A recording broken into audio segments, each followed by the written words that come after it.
मेरे प्रिय विद्यार्थियों, मैं आप सभी के सामने आज चतुर्भुज का दूसरा पार्ट्स लेकर आकर रहा हूं। ठीक है, दूसरे पार्ट्स में आप देखेंगे आयत है। ठीक है, आपका जो दूसरा पार्ट्स है आपका ये आयत जो होता है रेक्टेंगल, ऐसा चतुर्भुज जिसकी सम्मुख भुजाएं समान हो, यानी आमने सामने की भुजाएं समान हो तथा प्रत्येक कोण क्या हो 90 अंश। ठीक है, जिसके प्रत्येक कोण 90 अंश के हों और आमने सामने की सभी भुजाएं क्या हो समान हो। दोस्तों ये सारी भुजाएं क्या हो समान हो और यहाँ प्रत्येक कोण क्या होगा आपका 90 डिग्री का। ये आपका वर्ग कहलाता है। क्या कहलाता है भैया? वर्ग। ये वर्ग की क्वालिटी। अगर मैं निर्देशांक ज्यामिति की बात करूं तो निर्देशांक ज्यामिति में सीधा सीधा आपको याद रखना है कि ऐसा चतुर्भुज जिसकी सम्मुख भुजाएं समान होती है तथा विकर्ण भी आपस में क्या होते हैं समान होते हैं। अर्थात यहां मैं आयत के गुण को भी सम्मिलित कर लूंगा। आयत के गुण क्या होते हैं? दोनों विकर्ण से समान होते हैं। भैया एक दूसरे के यहाँ समान होते हैं, बट प्रॉब्लम ये होती है यहाँ लंबवत नहीं प्रतिच्छेद करते एक दूसरे को। यहाँ दोनों विकर्ण आपस में परस्पर समद्विभाजित करते हैं, एक दूसरे को यहाँ समद्विभाजित करते हैं, बट लंबवत नहीं। यहाँ पर ध्यान रहे आपका ये क्या है, आपका एक दूसरे को दो बराबर भागों में बांटते हैं। और बात करूं इसके क्षेत्रफल की तो यहाँ पर देखिएगा ये आपकी लंबाई है। ठीक है, और ये क्या है आपकी चौड़ाई।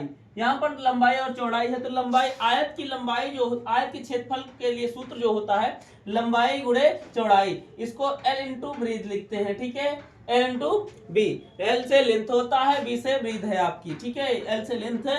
और आयत के परिमाप की जहां तक बात करूं, आयत का परिमाप जैसे यहाँ पर लंबाई हो गई तो ये भी लंबाई है दोस्त, और यहाँ चौड़ाई है तो ये भी चौड़ाई है। इन सबको जब सम्मिलित करता हूं मैं तो परिमाप का मतलब होता है किनारे किनारे की लंबाई। तो मैं यहाँ पर देखिए एक चौड़ाई एक चौड़ाई, एक लंबाई एक लंबाई, अर्थात लंबाई प्लस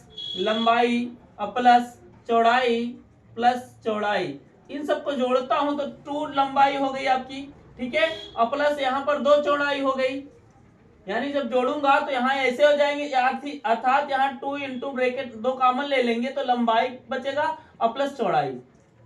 ठीक है, यहां देखिए आपकी लंबाई प्लस चौड़ाई आपकी शेष बची है। समझ रहे हैं आप? यहां पर यानी 2 इंटू लंबाई प्लस चौड़ाई, अर्थात आयत का परिमाप का आ गया 2 इंटू लंबाई और प्लस चौड़ाई। फिर उसके बाद आयत के विकर्ण की बात करूं मैं, यहाँ पर सीधी सी बात वही पाइथागोरस प्रमेय का उपयोग करके हम लोग इसके विकर्ण को ज्ञात कर लेंगे। विकर्ण अर्थात यहाँ पर कर्ण हो जाएगा। ये आपका जो कर्ण है समकोण त्रिभुज अगर देखेंगे तो आप इसमें कर्ण की लंबाई आपको ज्ञात करना है। ये लंबाई ये चौड़ाई अर्थात ये है ये बी है, इसको मानेंगे तो लंबाई गुणे चौड़ाई अर्थात अंडर रूट ए स्क्वायर प्लस बी स्क्वायर आता है। अर्थात जहां लंबाई क्या है ए है, चौड़ाई आपकी बी है।